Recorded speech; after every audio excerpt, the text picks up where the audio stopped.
All right, so let's get started. So we're looking at political parties in chapter 12 from your textbook, and I thought I would just do the lecture slides instead of having you all stare at my face and me point at certain screens. So let's begin. So this chapter is on political parties, and it's particularly apt that that you're able to participate in American government class during the year of an election, a presidential election specifically.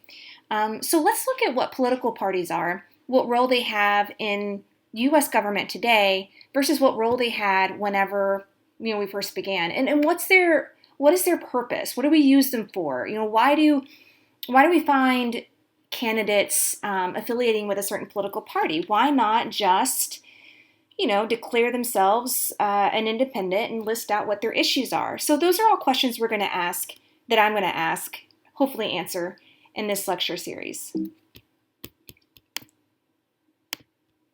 All right, so what are political parties? There's two really prominent definitions of political parties, but they're both kind of in contrast to each other. The first is from a political philosopher, Burke. This is from the 18th century, so that's the 1700s. And he notes that a political party is a body of men that are united for promoting their joint endeavors, the national interest, upon some particular principle in which they are all agreed. So here we see that there's a bunch of people that want to get together. They have the same idea about what they want for the nation, and that particular thing that they agree on, it behooves them to join together then and try to form what we refer to maybe as a coalition. The next definition is from Anthony Downs. He was actually an economist. The 20th century definition is more down to the point, more practical. So Downs says it is a team of men seeking to control the governing apparatus by gaining office in a duly constituted election. So as you can see here, the Downs' definition is more clinical, that people are seeking power and they'll use whatever apparatus that they can to get it. It just so happens that political parties help individuals, help candidates achieve election victory, and so they use the party apparatus to benefit them in that way. Now, in the beginning, I mentioned at the first part of the lecture that political parties didn't have the meaning at the beginning of the nation's inception as they do today. So the founders' view of political parties were very different, meaning that there was no mention of parties in the Constitution.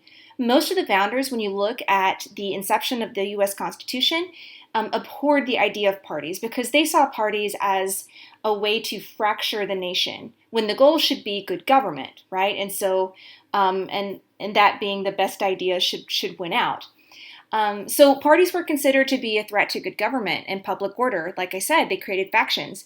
John Adams, I forget what president he was, maybe the second president, said that a division of the republic into two great parties is to be dreaded as the greatest political evil under our Constitution. And then Thomas Jefferson once said, if I could not get to heaven but with the party, I would not go there at all. Although you should know, Thomas Jefferson is known as the father of the Democratic Party. It was his doings that kind of escalated the existence of parties. And of course, Andrew Jackson took over later to create parties to be more what we know of them today, or to look like what they look like today. So in general, there was just this fear that parties would not take into account society as a whole, like what the general population wants, that it would lead to strife in terms of coming to a decision. People would get too rooted in there in what they wanted, and they wouldn't be directed in their decisions in terms of compromise. And they had these ideas about party because they saw what they did historically in England and in Greece and in Rome. Again, the focus on how they really divided people. The question then is, why did parties get built? Or why did they become insidious in our political system today? And they are indeed insidious. Our structure in Congress is built around parties. The structure of how we elect our president is built around parties. So then why did we create them? Well, anytime you make any institutional change or any kind of decisions, there's an idea that you made the decision because it benefited you in some way. There's an incentive for you to do that, right? And sometimes it makes you do things you don't want to do. There's incentive for you all to complete your assignments because the incentive is you want a good grade, right? So there are certain things that motivate you. Now, because of how the institution of the U.S. government was built, there were institutional incentives for people in Congress, for the president to build parties. So we have a U.S. governmental structure here, and like I said, it creates incentives to create and perpetuate the existence of political parties, and those things are, and then I'm going to go through them in more detail. First, there's an incentive to party build because it stabilizes legislative and elective alliances, or electoral alliances. It also mobilizes voters. It develops new electoral techniques, and party labels enforce collective responsibility. Collective responsibility meaning people doing what they say they're going to do and looking out for the good of the whole instead of just the good of themselves or the good of maybe their constituents at the expense of the greater good. So these next few slides, they're about looking at these 4 institutional incentives in more detail, all right? Let's look at stabilizing legislative and electoral alliances.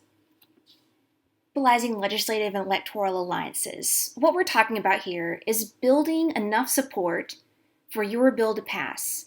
Remember, we talk about Congress people being single-minded seekers of re-election, right?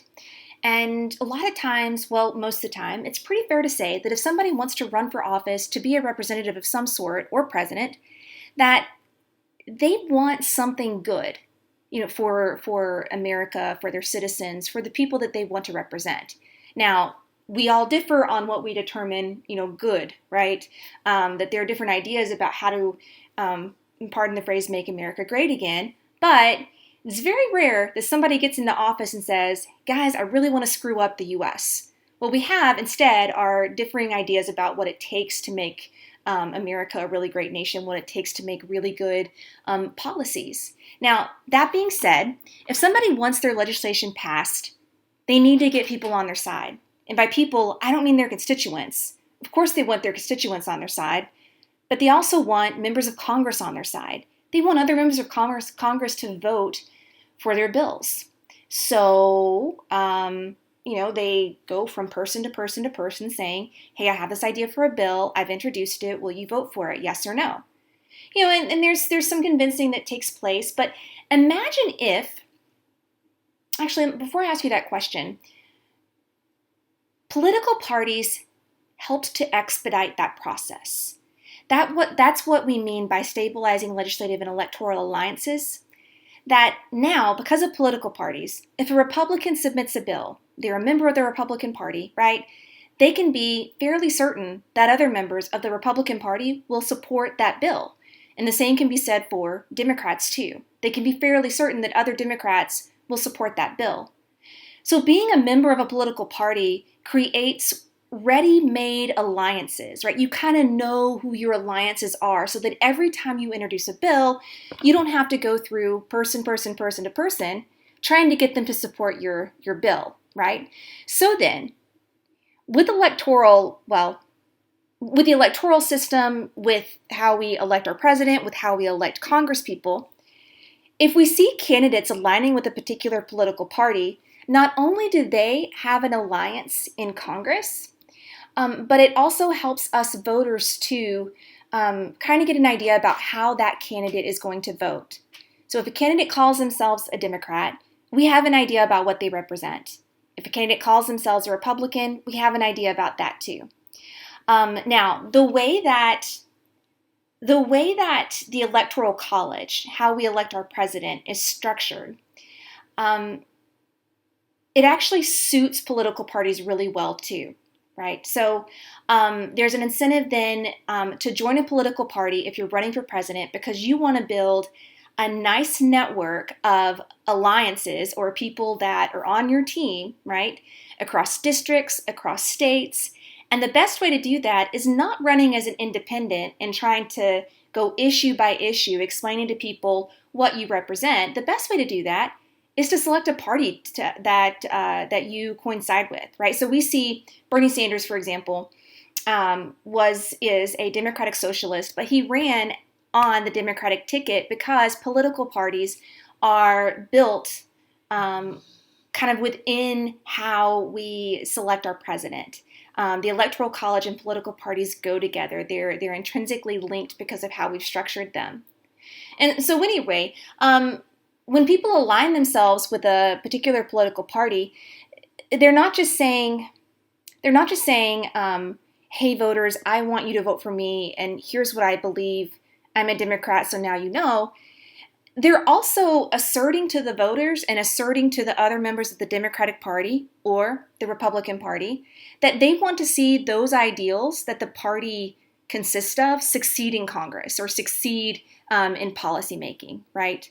So anyway, this stabilizing legislative and electoral alliances, it helps it helps the candidates, it helps people who are in Congress know who is going to be on their team kind of automatically. So moving on to another reason that we see their incentives for party building, it mobilizes voters. Because no matter how well organized, in fact, this slide here really encapsulates this portion of the textbook. It's on page 518. It encapsulates it really well. No matter how well organized your alliances are in Congress and in party leadership, it will fail if there aren't enough votes to put you in office, right? So we get a lot of people that are representatives or that have an idea about what would make good government, and they join a political party. That's kind of how the Republicans got started. That's how the Democrats got started. You can call yourself a party, but if there aren't enough votes to get the members of your party in office, then it's not really going to help you any, right? There are more political parties out there other than just the Republican and the Democratic Party. It just so happens that those are the two parties that most people identify with. But there are tons of other parties. There's the Green Party, you might know off the top of your head, that focuses on environmental issues. And there's an entire list of other parties that kind of seem a little bit obscure. And I think for parties that aren't as inclusive as maybe the Republican Democratic parties are, I think they're kind of maybe missing the vote about what the purpose of parties are for. So no matter how well organized your alliances are, they'll fail if you don't have enough votes to put the members of your party in office. So we see here that in Congress, in the United States government, one of the biggest reasons that I've already alluded to that we see Congress people wanting to affiliate with a party is because it attracts voters to get them to vote, right? So if somebody comes out and says, I'm a Democrat, it mobilizes other Democrats to go out and vote for that Democrat. So mobilizing voters is the second incentive. The third incentive that your authors talk about is about developing electoral techniques. What we mean by this is political parties help get people elected because the goal of political parties is to help get people elected, all right? Now, in doing that, over and over and over again, the Republican Party has gotten really good on knowing what works, and the same goes for the Democratic Party. And when I say knowing what works, I mean knowing electoral techniques to get people to vote for you, right? So in order for a candidate, like somebody running for president, in order for them to reach a really, really large audience, things that the National Republican Party, for example, or the National Democratic Party might know is, not focusing on individuals or certain districts or certain constituencies. Instead, focus on the dispersed electorate, right? And that's something that the national parties can help candidates do. They can focus on or help them kind of tailor their campaigns to get more votes and to hopefully get elected to office. Developing new electoral techniques is also about political parties understanding what are kind of hot button issues that would really get people out to vote. So, of course, Democrats are only interested in getting other Democrats to vote. Republicans are only interested in getting other Republicans out to vote. But And so to do that, they often use really hot button issues, right? So one of the things that Bernie Sanders campaigned on was Medicare for all. He knew that that was a hot button issue that would really distinguish himself from other, well, from President Trump. And so that was a hot button issue that he kind of focused on. And again, these are techniques to help people get elected that political parties, because they're experts in gaining power, can help candidates with. All right, so finally, party label enforces collective responsibility. So party labels, like I said, and these all kind of link together. So if it sounds like I'm talking about the same thing, it's because they're all really connected, all of these incentives. So when we talk about enforcing collective responsibility, we mean that if somebody runs as a Democrat and they get into office and they start voting as a Green Party candidate or a Republican Party candidate, they're not going to do well in Congress. So party labels offer a shorthand cue that keeps voting decisions really easy to make, right? Like I said, you see somebody who's a Democrat, they're introducing a bill.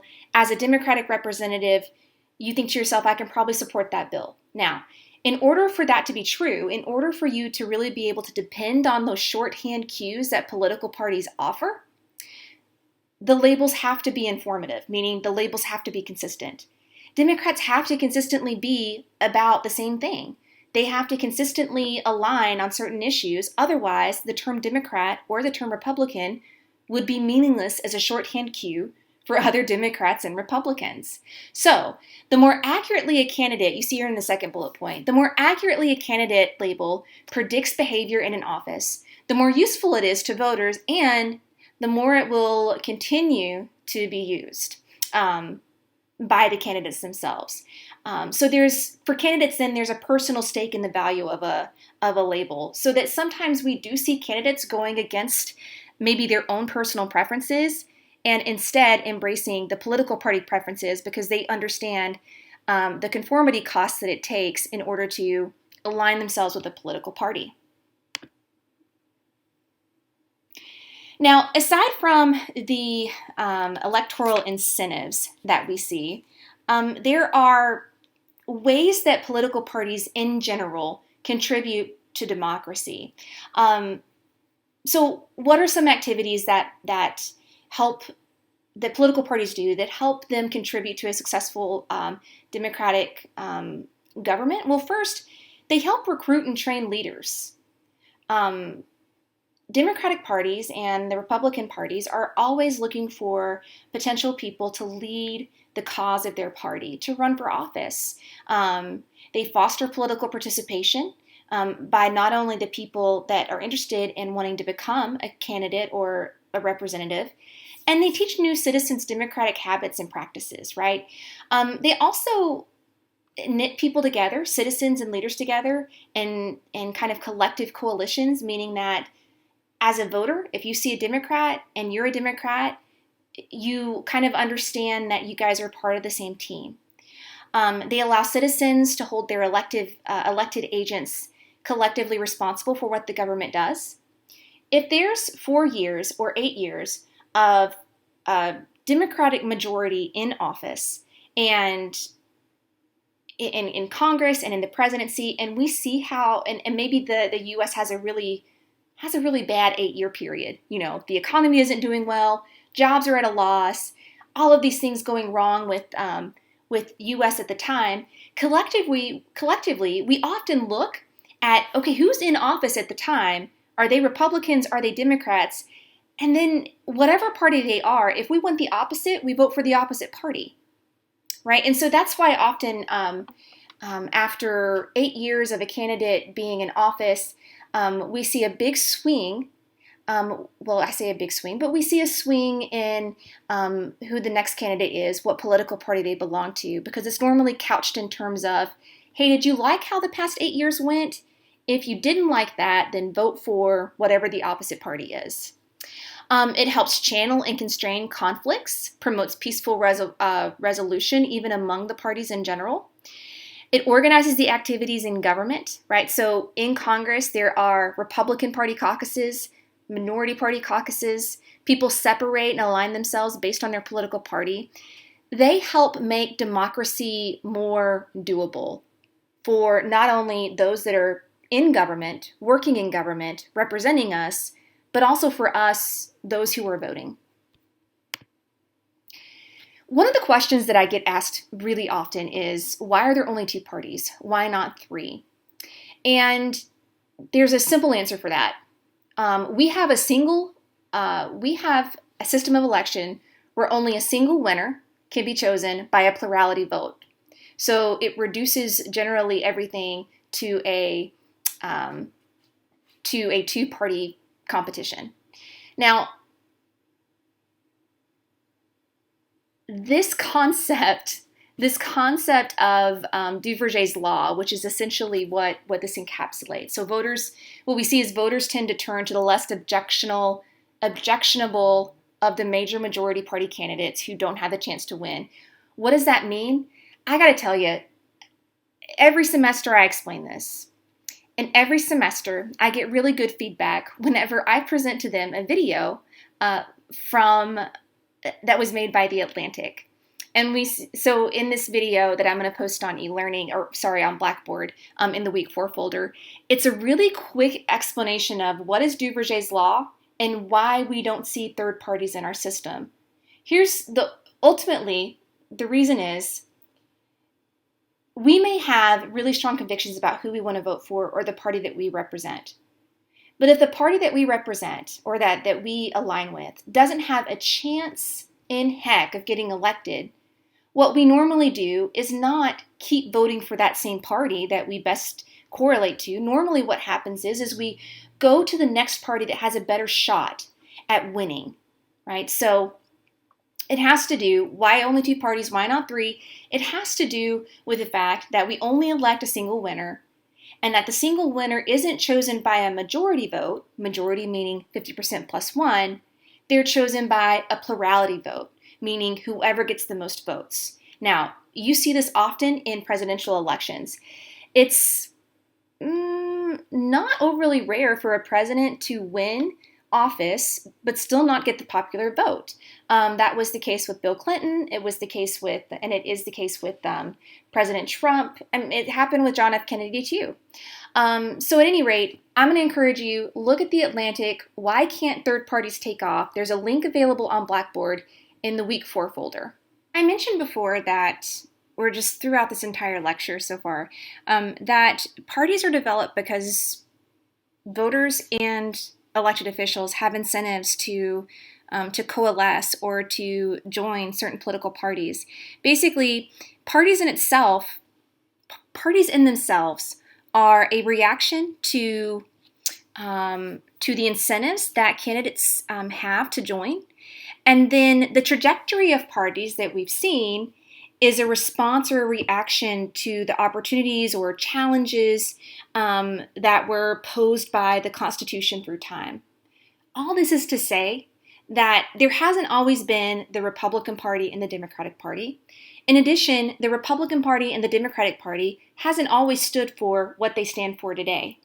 Now, in the very beginning, we have, you can see on this slide here, we have the Federalist parties here, and Anti-Federalist. Then we have a Democratic Republican, kind of the Anti-Federalist parties, National Republican, Democrat, that was when Andrew Jackson got elected, Whig Party, which later turned into the Republican Party. But notice that in general, there's only 2 parties here at one time. Again, that's due to Duverger's law. It's due to the way that our system is set up. So anyway, this next portion of your chapter is about the evolution of party systems. When we think about party systems, we think about particular eras or snapshots in time where the parties acted in a particular way. A new era or a new snapshot occurs whenever we see there being a change in what the parties themselves represent, or what we refer to as a party realignment. So let's look at the very first segment here, the origin of political parties. So the first party system, when we saw parties originate, was at the beginning of the U.S. Constitution to 1824. Now here we have two parties. The Hamilton faction, as in Alexander Hamilton, these were the ones that kind of wanted strong government, strong central government. And we have the Jeffersonian Republicans, or the Jefferson and Madison faction. Now, originally, Madison really held the view of Hamilton. If you remember, Madison, we refer to him as the father of the U.S. Constitution because the way the Constitution was written was primarily his idea. But after the first 2 years that Congress was in session under the 1787 Constitution, Madison began to see that perhaps the central government had a little more authority than what he had originally intended. So what we see here again, the two parties, we have the Federalists promoted commercial manufacturing interests. They wanted the economy of the U.S. to really grow, strong ties with England, and then Jefferson and Madison faction, or the Jeffersonian Republicans, were about the interest of farmers, tradesmen, agrarian interests, not just the economic interests. So, they also really still liked France. That was a big issue that eventually divided Madison and Hamilton. So later, the Jeffersonian Republicans became the Democratic Party. This is in the 1820s. And the Democratic Party is the oldest party in the world. The second party system came with 1824 and the election of Andrew Jackson. So here we have not just people aligning with certain issues. We have individuals, people in Congress, starting to realize that, and presidents too, starting to realize that there are organizational incentives to structure parties in a better way within government, right? So we see there was some party conflict that took place within the Democratic Republicans, and they turned into then the Democrats, right? So the Federalists are gone. Almost everybody in Congress at the time was a Democratic Republican, and this was fine. It seems there was consensus for a while, but in 1824, there were about 5 Democratic Republican candidates that wanted to be president. And so they had to differentiate themselves among one another. So what we had was there was no consensus in the party congressional caucus, the Democrat-Republican caucus. There was no consensus about who they would nominate for their presidential candidate. And so Andrew Jackson developed a new Democratic Party, or a new party called the Democrats. And the new Democratic Party rallied around Andrew Jackson. Now it was 1832, that election, that featured the first, what we call the National Party Conventions. And these are what you see that happen during an election year where, and usually by this point when there's a National Party Convention, the presidential nominees have kind of already been chosen, but that's where they officially announce them. All right, so 1832 was the first National Party Convention. The third party system is more about the political parties becoming more sophisticated. So at this point we have the emergence of the Republican Party, kind of as we see it today. From 1860, this is right before the Civil War, to right before the 20th century. So the Republican Party organized as a coalition of forces kind of on the issue of slavery. And it was a really successful challenge to the two-party system because before the Republican Party, there were the Whigs. And the Whigs eventually kind of succumbed to the Republican Party. Now, the Democrats emerged as a competitor in the South because, remember, the South was full of Democrats, and Republicans kind of aligned themselves on being anti-slavery, right? Now, there were some third parties that kind of shook up the political system throughout this time period, 1860 to 1894. Particularly, there was a party called the Know Nothing Party. They joined the Republicans. The anti-Masonic Party later joined the Whigs. So we see here, again, think about Duverger's law. When other third parties emerge that start to begin to be successful, what normally happens is they're kind of enveloped into the parties that already exist. All right, now, still in the third party system, something else that we see happening here is what we call party machines. So parties are continuing to organize themselves and to really do elections well, right? So they're really good at obtaining power. They're good at getting people to vote. All of those incentives we talked about at the beginning of the semester, they do a really good job of achieving victory because they become more organized. So their party organization in general for both parties really peaked during the third party system. And basically it was about people were really loyal to their party because you could gain a lot from being a member of a party. Favors, services for votes on election day, that sort of thing. Often during this time, party machines were not really discernible from local government, meaning that the people within the party kind of took care of each other, right? But sometimes not in a good way. Sometimes in the way of, they leave the common person out, and it's just kind of a mix of you've heard the phrase maybe a good old boys club, and that's kind of what it turned into. So during the third party system, we see a transition there towards the end, which we refer to as the progressive era. And this was a reform of how parties had organized previously.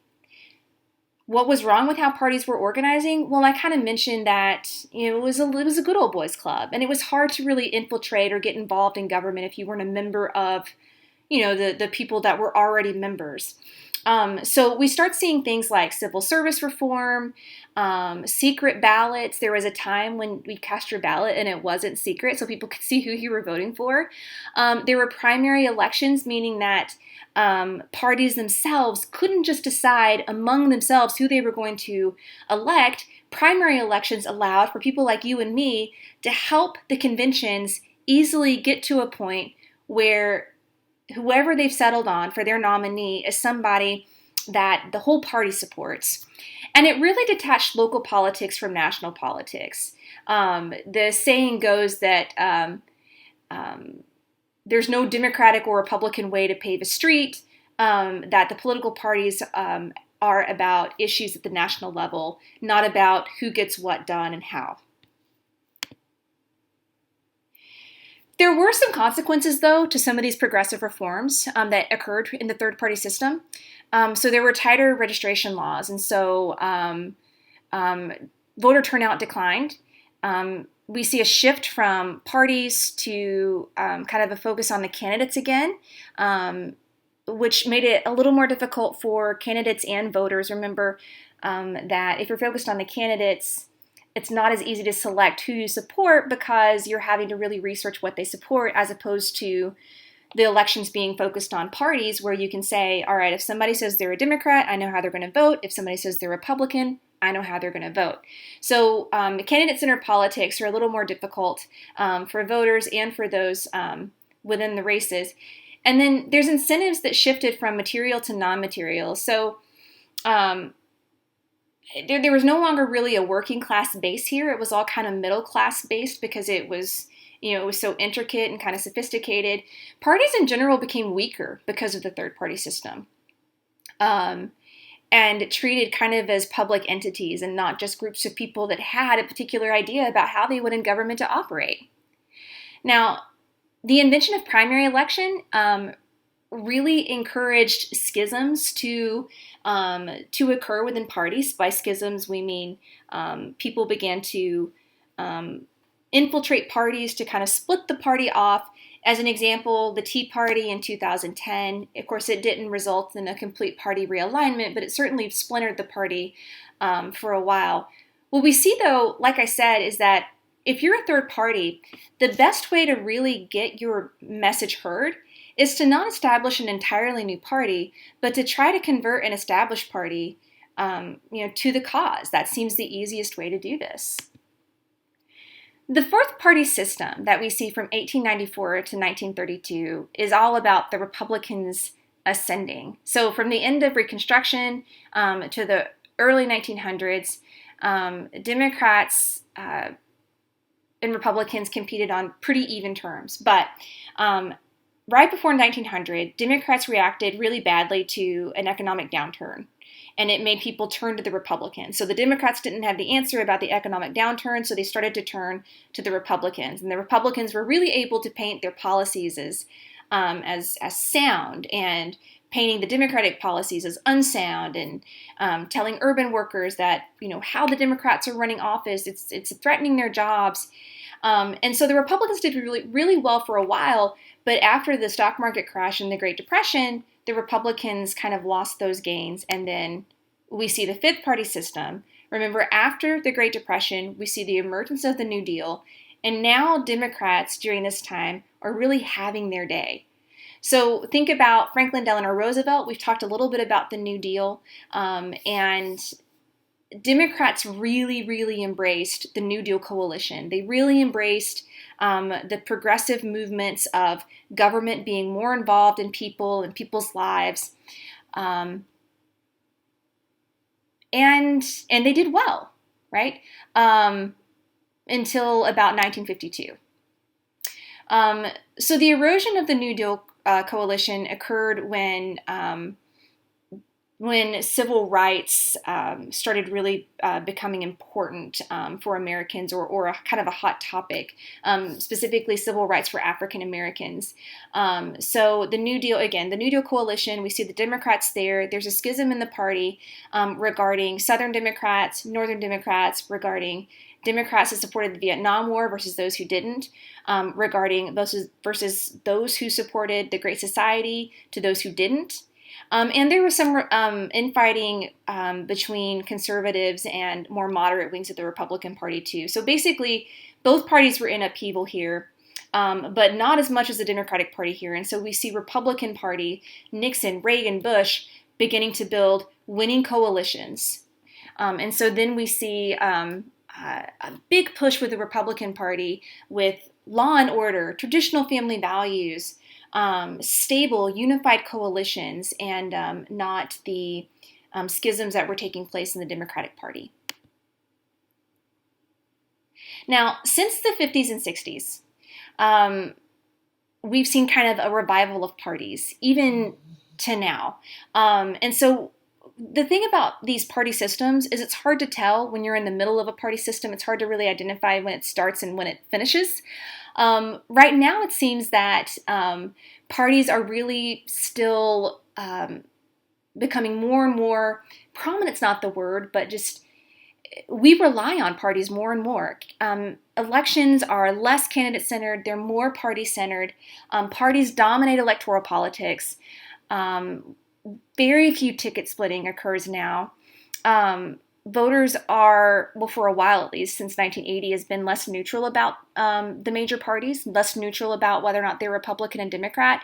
Even people who lean independent lean towards the left or the right in some way or another. They'll say, I'm an independent, but I lean more towards Democrat, I lean more towards Republican. Even the independents that are in Congress, who were not affiliated with the party, end up caucusing with the party that they think best aligns with them, even though, again, they don't call themselves a member of a political party. So like I said, independents have increased, but they're still closet partisans. And if you want to find somebody that's a pure independent who really can't be identified as being a Republican or Democrat, you're going to be hard-pressed to find somebody like that. Now let's talk about political conventions, or the National Republican Convention, the National Democratic Convention. We're going to have one of those this year. Conventions, like I mentioned before, they don't choose the party's candidate. They used to. Now primaries do. So we see candidates, well, specifically with the Democratic Party, candidates being whittled down after primary, state primary, state primary, state primary, to now who we have running for office. It's very clear that Biden is going to be the Democratic presidential candidate. So in 2008, both party conventions became kind of venues for patching up party divisions that arise from the primary season that maybe didn't go well. And when I say, how does a primary season not go well? Well, if in a primary season you see a lot of infighting within the Democratic Party, and you kind of did with the Democratic Party this year, a lot of people who really wanted to see Bernie win and run for office have expressly said, we're not voting for Biden. If it can't be Bernie, it won't be anybody. And so since 2008, we see that the conventions are really used to really repair a lot of damage that was done among its members. Although it's too early to be said, it's too early to determine what can be said of those voters who really wanted Elizabeth Warren to be in office or really wanted Bernie to be in office. There's still a lot of controversy right now about whether or not Biden will get those votes. All right, let's move on. In addition to the National Party conventions being the grounds where members of the parties get together and they kind of try to come together and overcome some of the bruises that were caused during the primaries, the Republicans get together and decide what their platform is going to be for the next 4 years. The same goes for the Democrats.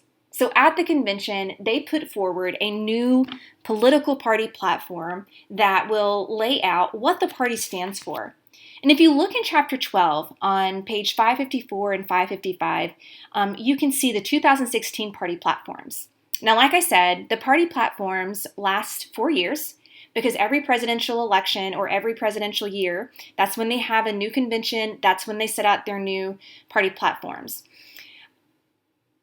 You might be surprised to find that the party platform of the Republicans and the Democrats, there's some issues where maybe they're not so different. But the entire point in having a Republican and a Democratic Party or having two different parties is that, these two parties have a very big incentive to differentiate themselves from one another. Right? And so as you see here on this political cartoon that essentially, if a Democrat says something, Republicans will say the opposite. And if Republicans say something, then Democrats will say the opposite. And again, the reason is because the very existence of the parties incentivizes them to not coalesce together, but to continue to divide themselves or find issues that continues to divide them so that voters will vote for their particular candidates. All right, so that'll be it for this chapter, and I will see you guys in the next week, or at least present a video to you in the next week. Stay safe.